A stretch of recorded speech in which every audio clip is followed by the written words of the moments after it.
It's big about 6,000 square meters. Inside you find two levels. This is the upper level, later go down and show you the lower level. More or less all around you have 3,000 graves. And there were 3 churches inside. It's so big and large thanks to the beautiful yellow stone. This is a volcanic rock called tufa. This material is important because porous, strong and easy to work. For this the Roman Empire chose this district like to necropolis of the city. Imagine during the Greek and Roman law was not permitted to make grave inside of a city for hygienic, ever outside. Chose the area because was very close to the city center and for the stones. In the area find the Catacombs of San Gennaro, the biggest, and probably this is the largest catacomb in the world because it's different to the other catacomb. If you think catacomb, you think underground and small gallery. This is not underground, was dug in a valley, all dug, all made in a valley, and it's so very large.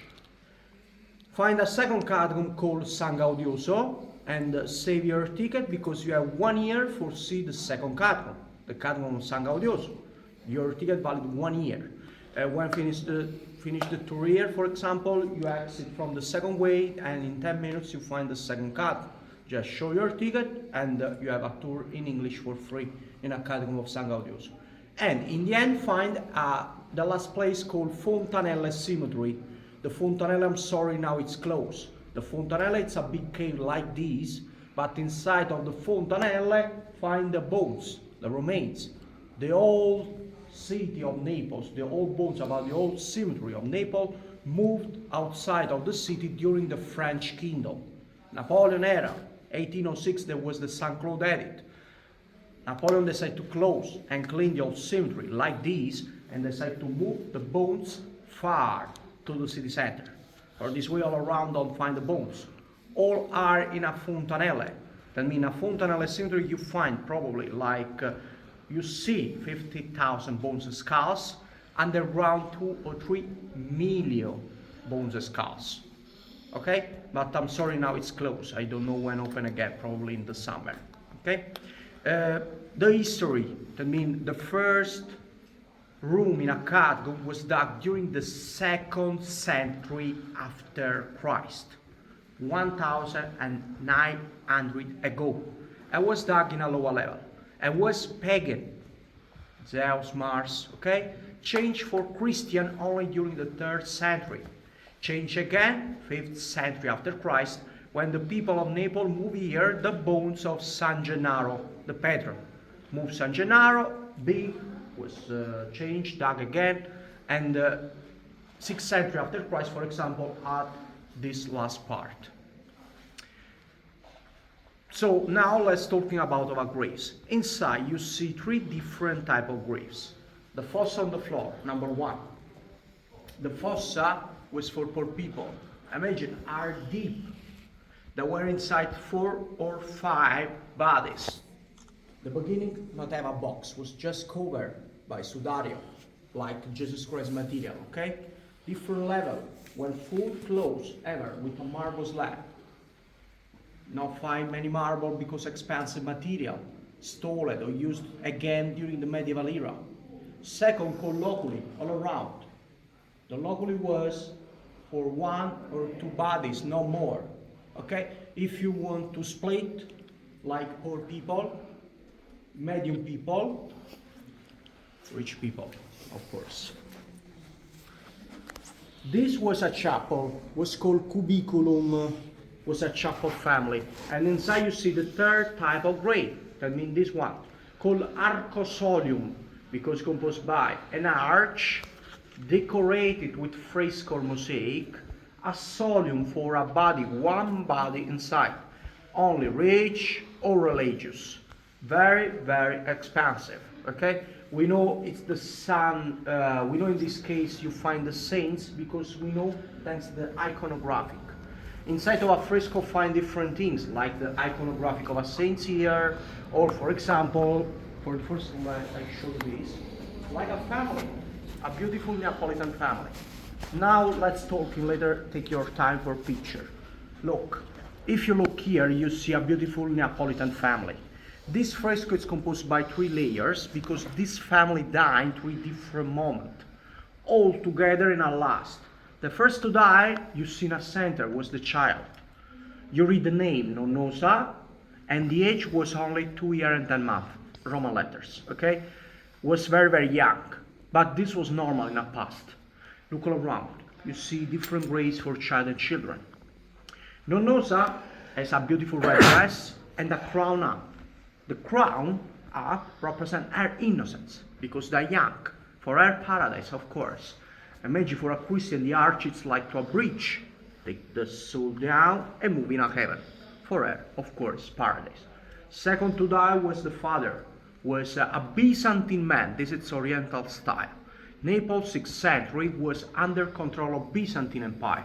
Look, this yellow is typical to Oriental, okay?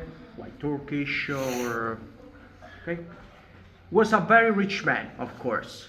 Indian, if you look the mother, called Hilaritas, 45 years old, the dress is different. It's dark and simple. Purple better. Represent her pain for the last the child and of course the husband. 6th century after Christ. So take your time. Let me look. Here you have San Paul, San Lawrence. Very easy because you can see Pier Paulus, P-E-R. Laurentius other way. San Paul and San Lawrence. In front of San Paul and San Lawrence you see the old man, San Peter. The young man, San Gennaro. For San Peter and San Gennaro no have a name. Why? For respect. Was not necessary. Buongiorno. San Peter is the most important saint for the Christian. All Christian people have to know the iconographic. Ever you see an old man, grey barb, grey hair, Roman dress. We know San Peter died during the Nerone's persecution in Rome, was crucified. San Gennaro, for respect, because it's the patron of Naples. The people of Naples have to know the iconography. You see ever a young man, very tall, without beard. Not that many information about San Gennaro, but let's talk it just we know was young and died during the persecution. Peter and Paul, Guardian of Paradise, look San Gennaro and look San Lawrence have a crown. The crown represents the soul about this man, okay? Was a rich man, probably was a bad man, okay? And ask help about San Lawrence going in a paradise, okay? 6th century after Christ again.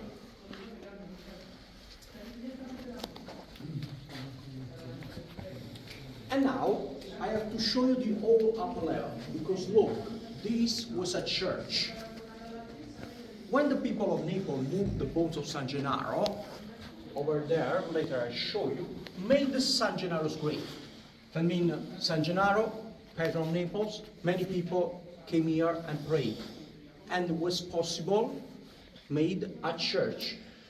Later the column made a little church. Was called Bishop's Church, later by archaeological. But because many people pray, and the first church was small, 6th century made the second church, the old this area, called Adiecta. That means this to the other. Look, Latin cross, central nave, 2 aisles, and in the beginning there were many frescoes inside, all around, and many Christian symbols like wine, grape of wine up, represent Passion of Jesus Christ. The circle down on the floor was a container for a water for a sign of cross. And you find a very strange cross inside of the niche. And down you see the word Nika. Nika, it's Greek, not Latin. You find the Greek because remember was made during the Byzantine Empire, 6th century. And there was the Latin and Greek. Nika, that means win. The cross represents the victory of Jesus Christ of the death. 6th century after Christ.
Okay. So, and now let's talking about San Gennaro, because San Gennaro was here. This was the old grave dedicated to San Gennaro in Naples. Okay? San Gennaro was here. And San Gennaro stayed in this catacomb for century, 5th to 9th. This area, if you remember, was the church, was the first church. Was called Bishop's Church by archaeological. Why called Bishop Church? For two reasons. Number one, because there were different fresco about of the Bishop of Naples. Yeah, now you see just the first was the Bishop Astreno. Number two, because you see in front of you the beautiful Bishop's Creek. Look the Bishop's Creek. You find the mosaic. It's so expensive. It's only for important people like Bishop in Naples or Pope in Rome. In a center, you see the face of the Bishop John I. John I was important for the people of Naples because John I moved down San Gennaro during the 5th century after Christ. And let's talk, because not have many information about San Gennaro. Number one, this is San Gennaro. Look this man, very tall man, just red dress, very tall, without beard. This is the face of San Gennaro. Young, tall, without beard.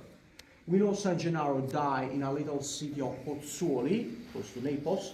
We know was decapitated during the September 1905. We know, for example, San Gennaro was the bishop of the city of Benevento, another city, not Naples. Why this is important? Because during the 9th century after Christ, the prince of the city of Benevento, the Longobard Sicor I, came here and stole it, the relic of San Gennaro. For this it's important. Why the prince of Benevento stole San Gennaro? For revenge, and because was the bishop of Benevento. Prince take the bones of San Gennaro and move in a city of Benevento. In a city of Benevento, San Gennaro stayed other 3 centuries, but later there was a war, and for security another prince was the Norman William, take again the bones of San Gennaro and move again outside, in a monastery called Monte Vergine. In the end, Carapa's family, rich and important family in a city of Naples, take again the bones of San Gennaro and move again in Naples. And now you find in a Duomo of Naples cathedral city center, and rest in peace, I think. In a cathedral, in a Duomo of Naples, find the bones of San Gennaro inside, and the relic, the glass with the blood of San Gennaro inside. That means the miracle of blood of San Gennaro, the most important miracle for the city of Naples. What is the miracle of blood of San Gennaro? Of course, in this case, if you believe, the blood inside of the glass become liquids 3 times in a year. Okay? Later, come back solid, just looking away. You see San Gennaro's day. You find the cardinal, take the glass and tar, and you see inside the blood move. The miracle is this, move 3 times. Later, solid. Of course, I don't know. this is a miracle. Why it's important?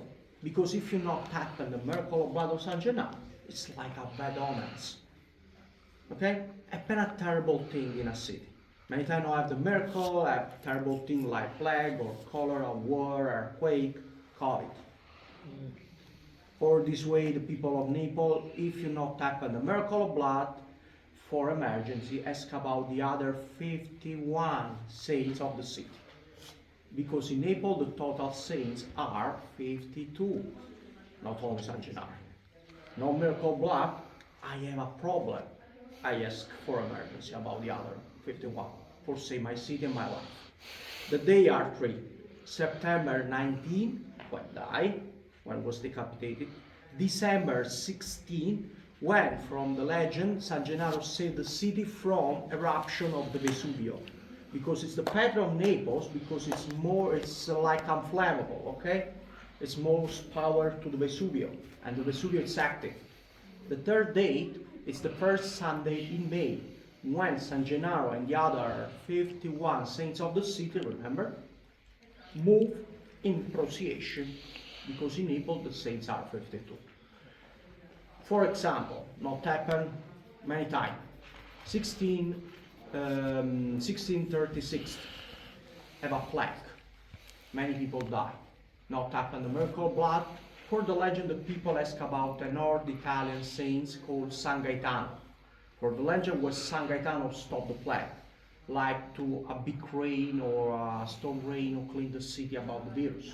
Now, if you see the city center, the old city center of Naples, you see Square San Gaetano. Again, 1836 was a cholera. No happened the miracle. In this case was the Spanish Saint San Vicente Ferrer from Valencia who stopped the cholera, the patron of Valencia. Why Spanish? Because Naples for many times was under control of Spanish kingdom. Or again, 1944 was a war and the last eruption of Vesuvio. No miracle. Imagine the people used the cattle like to refuge during the bomb. 1980 again, terrible earthquake. No miracle blood. 1990 again, earthquake. No miracle blood. The last was December 2020. I mean, the period of COVID, the second time of COVID in Italy, was the second was terrible for the south of Italy. No happened miracle. Heard this way, the people of Naples says, the miracle of blood of San Gennaro, probably it's not true, but I believe it. Of course, no, a miracle, I have a terrible problem. I believe in San Gennaro. Not important if you have faith of Jesus Christ or not. I believe in San Gennaro. If you, the people live in Naples, believe in San Gennaro. It's a very important tradition. In the end, when stole the relic of San Gennaro, the catacomb was donated to a community of monks. Okay? The monks decided to save just remember the San Gennaro was here. And the monks decided to split, for example, the level. I mean, upper level, lower level, and change the entrance. I mean, new entrance. This one, because it was more close to the San Gennaro's grave. Just now, I have to show you the last room in the upper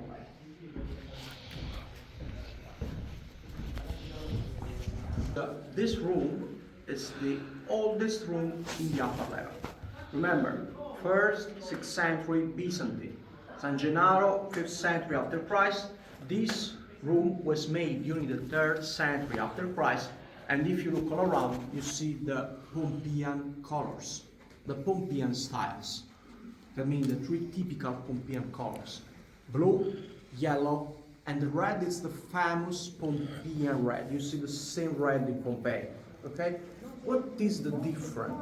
The difference is the religious. In Pompeii, of course, was made during the 1st century and was pagan, old pagan, goddess. This made during the 3rd century after Christ and changed for Christian. Same picture, different religious. Very easy. I show you. Look this one. You see a man, a woman, and a center, a tree. That means Adam and Eve. Without the tree, change in Venus and Mars. The fresco is the same, just the tree is the different. You see the same fresco in Pompeii, in mosaic. Down the fruit, it's a pomegranate. For Christian, represent the blood of Jesus Christ. For pagan was Persephone, the queen of the hell. Grape of wine, you see in all catacombs. Grape, that means passion of Jesus Christ. But in the beginning was Bacchus, the god of wine. Like, again, 2 angels here, little angels, like Cupido, Cupid. In yellow, my left, you see a David versus other way was Goliath, was Hercules versus a giant. Why make this? Because there was the persecution. It was impossible to make Jesus Christ. Better to cover. Use the same style change just the tree. Change the religious. Smart. In the end, just the last one. I mean, look this. Yellow, 3 women, and made a castle. It's very important, very famous. Probably you find only this column. It's called the third vision of Erma. So Erma was a shepherd, and that's 5 ribs. Not third, see the women. The women represent hope, charity, and faith in this case. For pagan was the tripartite, the women of destiny. Okay? Imagine this woman takes some rock, wash in a river, and later built the castle. It's an allegory. The rock are the pagan people. The pagan people changed the faith thanks to the baptisms. The new Christian community made the first church. The castle represents the first Christian community. Italy or Europe, 3rd century after Christ. The last one. That means, remember, monks changed the entrance 9th century. When the monks changed the entrance, Jesus Christ took up. Of course, 9th century was possible by Jesus Christ. And you see a pantocrator of Jesus Christ. That means, pantocrator, that means the creator of everything.